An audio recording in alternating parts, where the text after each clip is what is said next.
Talk with Matt Dumont. My God. You know what time it is? Ladies and gentlemen, we're here. Episode 2, Top Rope Talk, Quiet Corner TV. I'm your host, Matt Dumont. It's my guy, Mike Moran. I'm lucky enough to be here for episode 2. Monster Matt over here said, hey, Mikey, come on back. Let's talk some more. Let's do it again. And let's get right into it. Let's get into some Monday Night Raw first. We'll get over it. We got a couple weeks to get through. Week 2. We're going to have a good diversified talk today, which I know most of you out there like diversified talk. Decent show. Yeah. It's going to be good. Starts off with a promo. Punk comes out. Rollins comes out. It just never get the one thing about Punk and Rollins, I think it's going to be like this new age. You had even 10, 15 years ago, you had Triple H, you had Batista, you had Triple H, you had Orton. You bring back to Sting, Flair, Steamboat. That's going to be Punk and Rollins. I think so. But we're 10 years overdue for because Punk was gone for so long. Trying to build it back up now. It's art imitating life. And you know Seth doesn't like the guy. He doesn't. So angry, and you can feel it. It makes it real. And Mr. We know it's a work. It's still real to me at the end. It makes it real. It invokes emotion, which is what we want, man. We're fucking wrestling fans. This is the end of the day. This is what we want. Professional wrestling. And if this isn't what you want, we're not the show for you. This isn't the thing for you. Nope. We're wrestling fans, man. We want you guys to come here. We want to have a good time. We don't want to worry about what kind of pants I'm wearing. We're here to entertain you. Listen, but I'm entertained with the guys out there paying attention. I got gray sweatpants on, eyes above the waist. Ladies, do you want to look at the gray sweatpants? That's on you. Chantel, you keep looking all day long, okay? Okay, sunshine.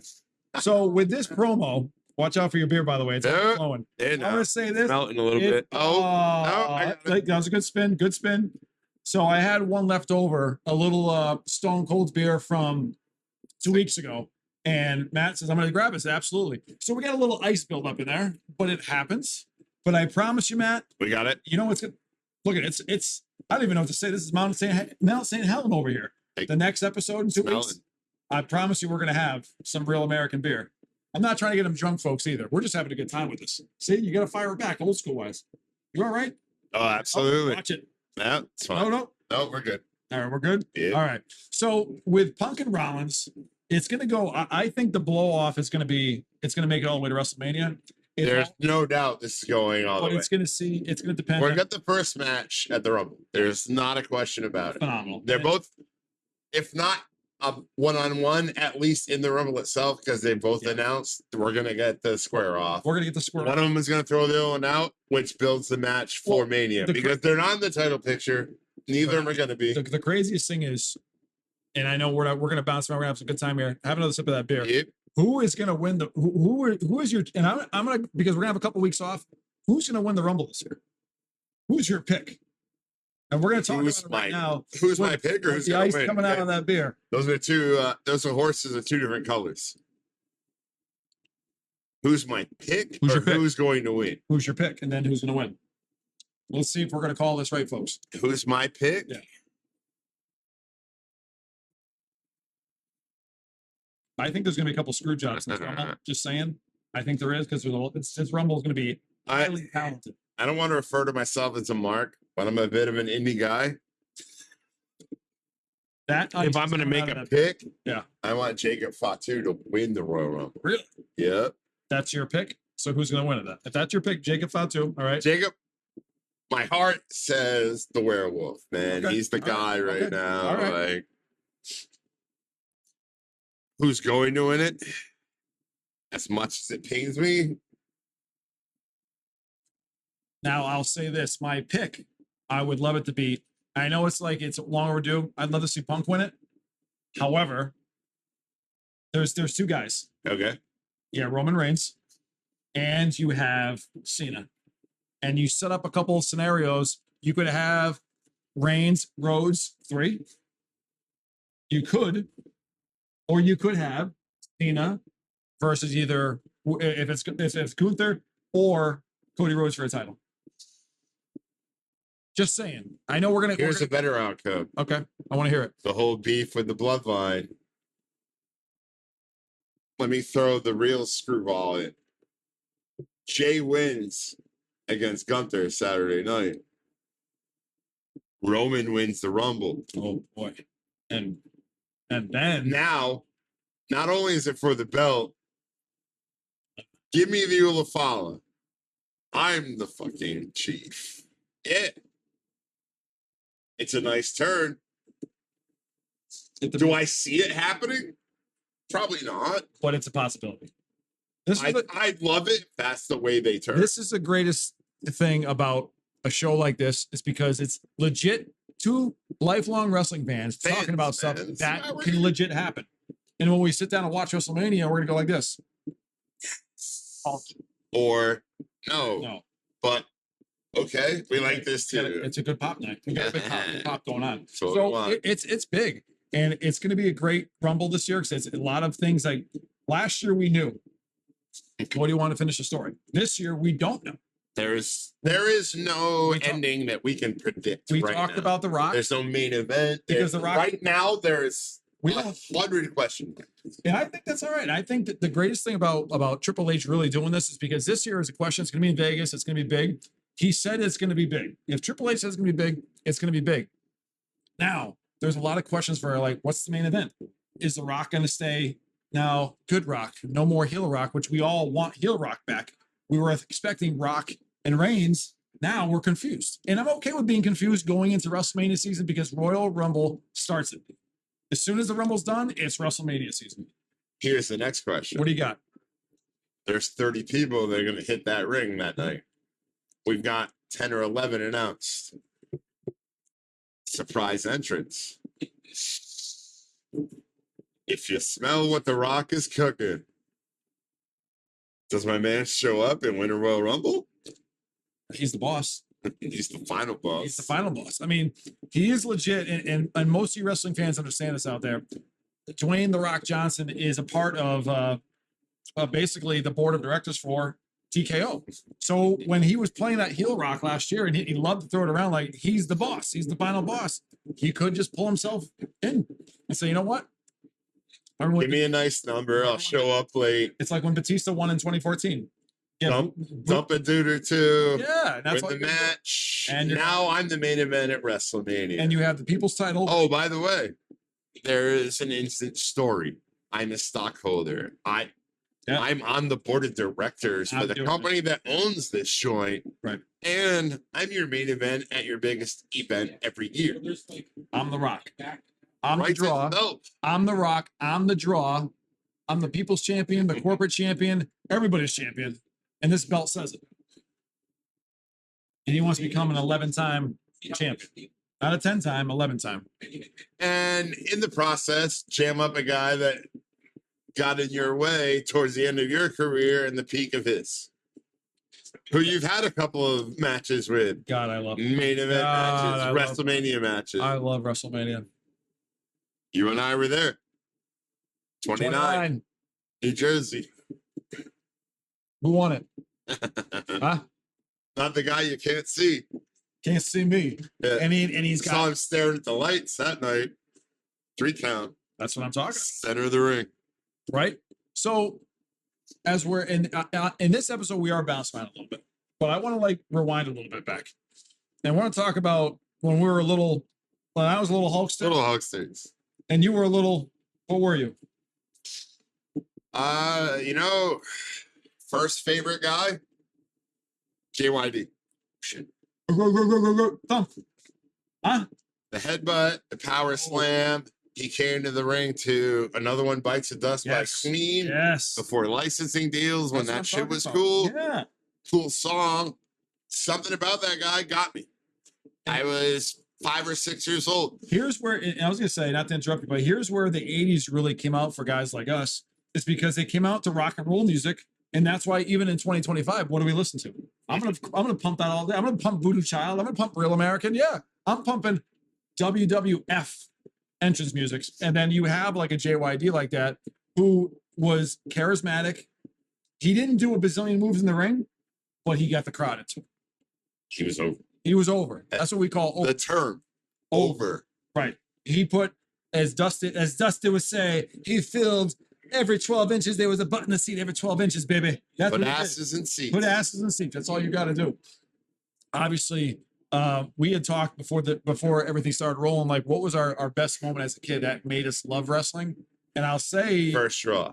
What got you into the game? What got in the game was I think back, and it's between 86 and 87 for me. Saturday night's main event, Hogan, Bundy.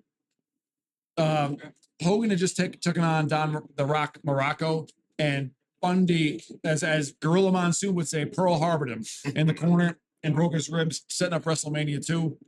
That was the biggest thing. Well, I'm sitting there. Obviously, my dad's in the background, probably A little Hulkamaniac. a little Hulkamaniac, but he's having his Bud Heavies. And I'm sitting there, I'm like, this guy. No real American beer back then. No real American beer, but it was. Dad would have been ripping those, though. Yeah, he would have been. I mean, Bud Heavies all day. But I'm sitting there like, that's Next best thing. Next best thing. Just like that right now. But that's what got me. Like, that was man, this guy's telling me to train, say his prayers, eat his vitamins. He looks like a fucking golden god, all tanned up, blonde hair, and he's ripping his shirt off and got a belt on. I like it. That's what got me going. And it's obviously still To this day. 40 years later, here I am still. Diehard Hulkamaniac. It's the day I pass. Like he was saying, we had the discussion. Yeah. Here I am, 46 now. I was probably 6 years old. So we're talking, 1985. Saturday morning, man. Looney Tunes got over at 10 o'clock. Three Stooges didn't start till 11. I had an hour to kill. Yep. Started scrolling through chat. You had the little clicker, the dial, man. Popped on wrestling. About 12 minutes in, this tag team came out. British Bulldogs. My goodness. They had an English Bulldog on a leash walk into the ring with it. With the British music. That's cool, At the time, my aunt had a British Bulldog like an English Bulldog as a pet. And I love the dog. I love these guys coming out. And then I watched them wrestle, and they were different. And like I said, I hadn't been a fan. Like, I'd watched 12 minutes. Like, I saw the match before, but then I saw these guys, and I watched what they did, and just the two of them and the whole dynamic. Like, here's Davey Boy, he's the big muscle guy. He's throwing dudes around. And then here comes the quick little dude. And the craziest thing is, arm drags. The British Bulldogs set up the future. You think about the Hart Foundation. You had Jim the Anvil Neidhart, the powerhouse. Bret Hart was and the then technician. Bret was the other guy. That's how tag teams were built. You had, now listen, Legion of Doom, Hawk and Animal. They were both powerhouses, but one was the powerhouse, one was the technician. A little more of an athlete. So, that's what set up like Brainbusters. Arn and Tully. Arn was the tough guy. Tully was the technician. The savant in the ring, And it's one of those things where it's an art form, and that's why we love talking about this. That's why we love going to be bringing this to you, whether it's every week, every other week. This is why we're doing the show. We're doing this. And we're going to have more guests on. Yeah. But I got to, listen, here's another little tweak back. All right. What is your favorite match? It doesn't have to be WrestleMania. It could be whatever you think it is. What's your favorite match? Number one match all time that I've watched. 1988 Bunkhouse Stampede NWA pay-per-view, filmed in Long Island. It wasn't the main event. Main event was the Bunkhouse Brawl. Yep. 8-man cage match. Weirdest rules ever. Like, last dude in the ring wins. Yeah. Right? Bizarre rules. That could have been a lot of Hall of Famers. Cool match. Yeah. But co-main, Ric Flair and Road Warrior Hawk for the NWA title. One-on-one match. Like I said, it's 88. I believe it was summer, so I wasn't even 10 yet. Like, I'm a kid. And my uncle bought the pay-per-view and recorded it on his VCR and gave me the tape. Yeah, old school. And funny side note, Peacock and WWE's version of the 88 Bunkhouse Brawl isn't as good as the VHS I had. Of course. Because if you watch that video, you don't get Hawk's entrance. And honestly, this was a huge selling point because it's the fog, it's the lights, and it's Iron Man by Black Sabbath.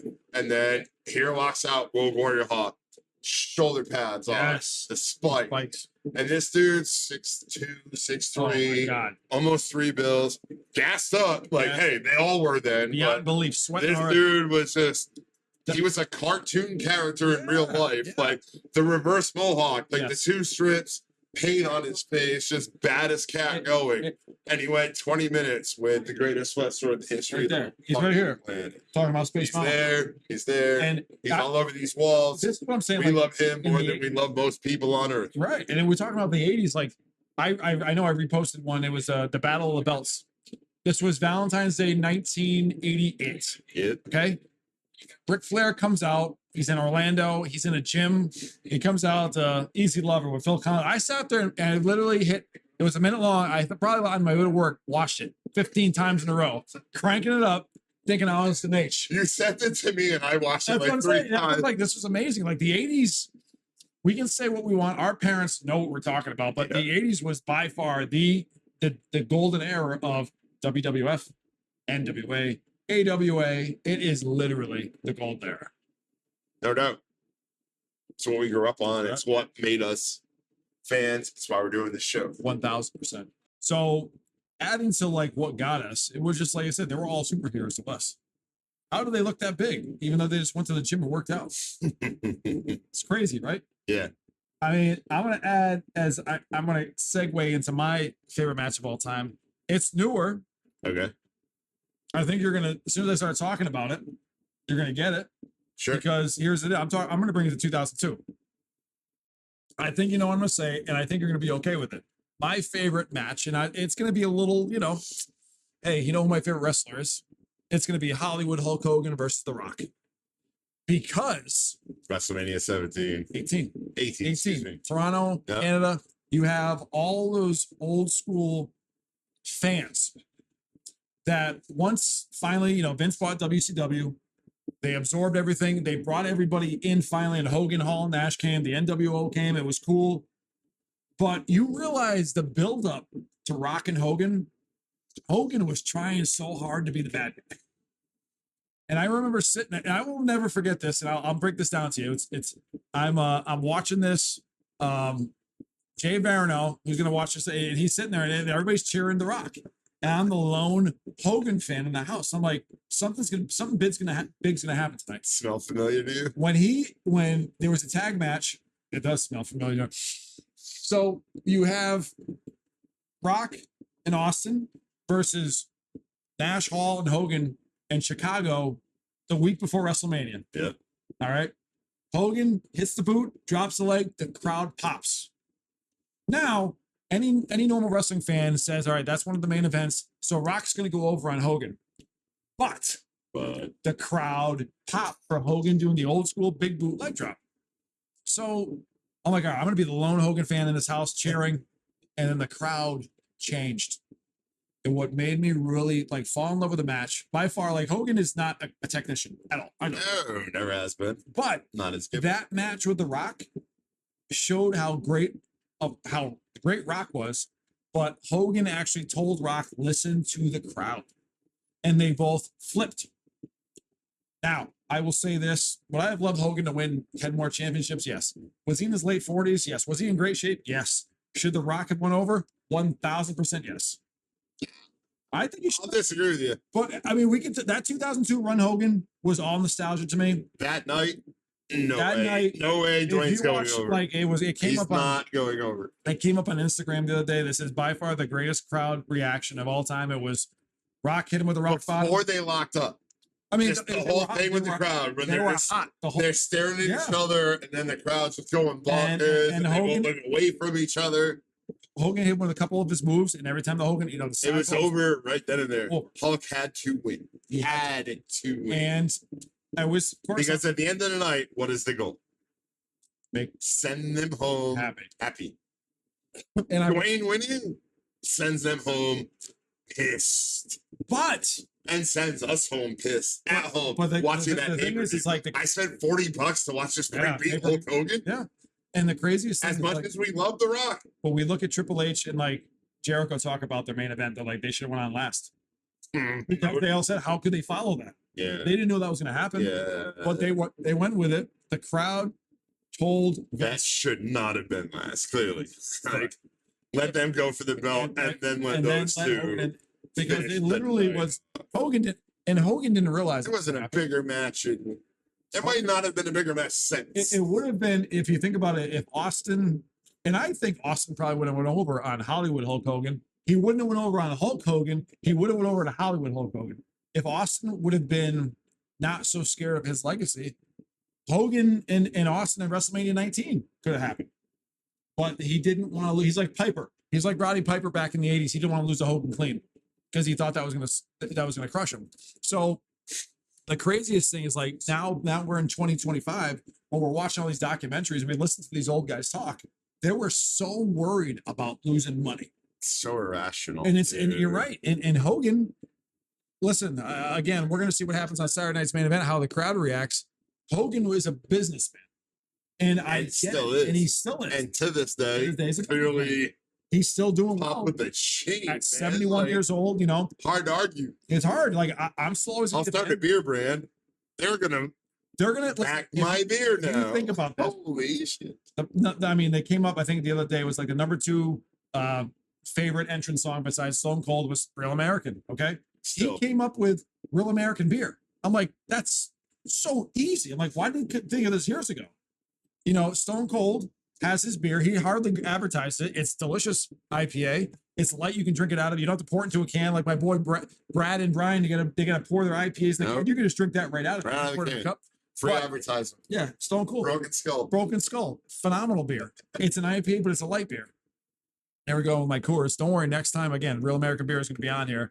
And I can't wait until it gets warmer out and I'm going to have my cut off t-shirts. We're going to be running wild all over the place. So you look at, like, again, your favorite match, late 80s. It was a NWA, which we will get into in more in-depth and further episodes. NWA was a man's way to watch wrestling.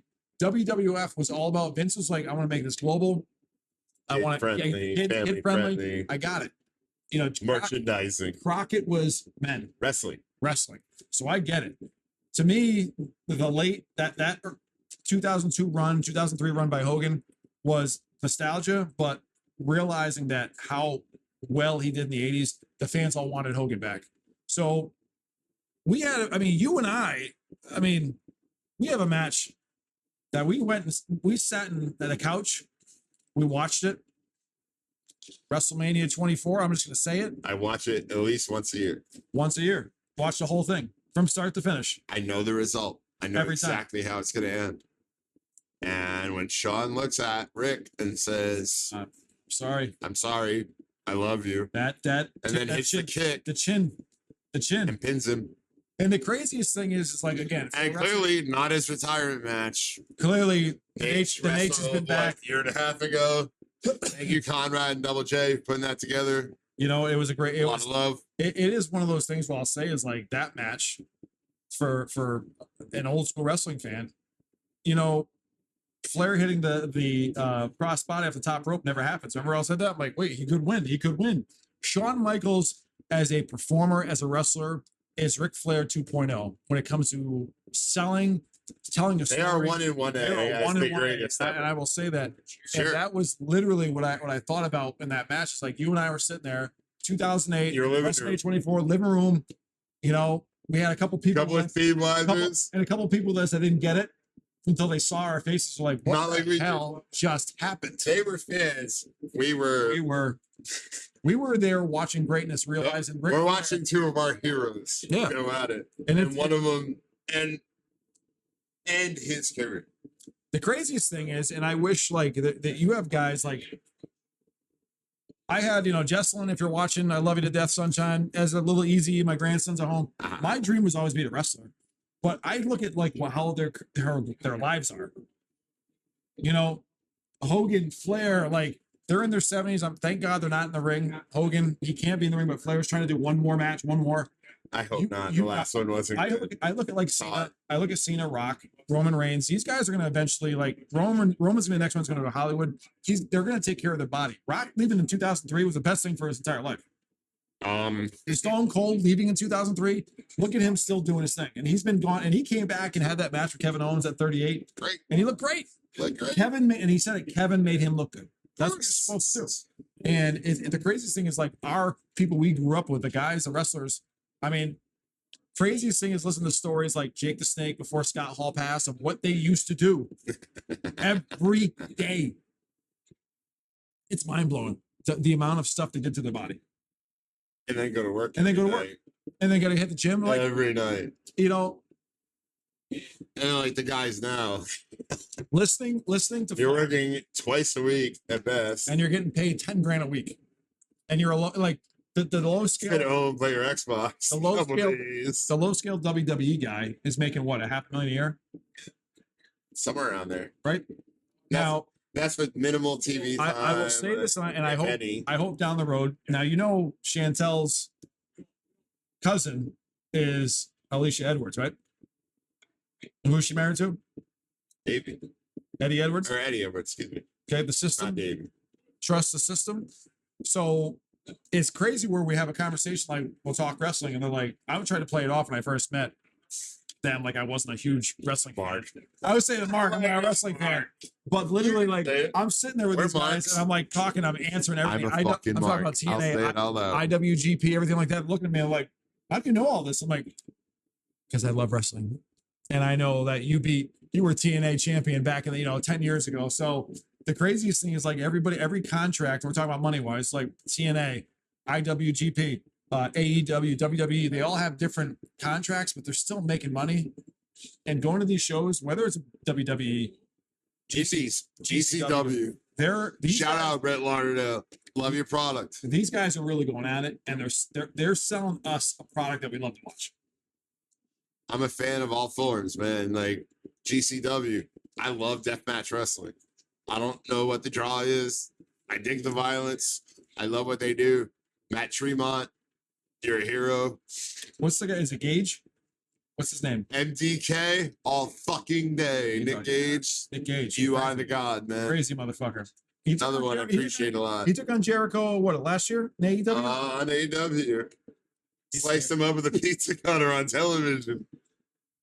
Listen, it's like it reminds me of the movie The Wrestler with Mickey Rourke, because it's like that opened up kind of like reading a couple of Hogan books, Ricky Rourke, about all right, and you and I now, I don't know if you realize that, but Matt and I go way back. So if we're at a party, we're having a couple beverages, we see a chair, I smile, and he knows what I'm going to do. I'm going to pick that chair up. Yeah, hit me with it. I'm going to hit him with it. It might be a chop fest. It might be a chop fest. We got.